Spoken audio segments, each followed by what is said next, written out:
Hello everyone. Today we talk about how to fix the app of Romini. We will go to settings,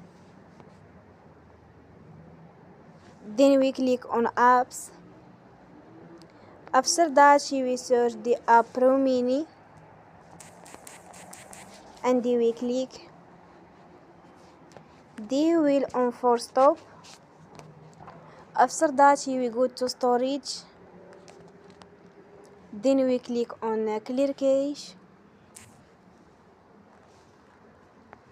In the end, turn off your phone and you will restart your phone again.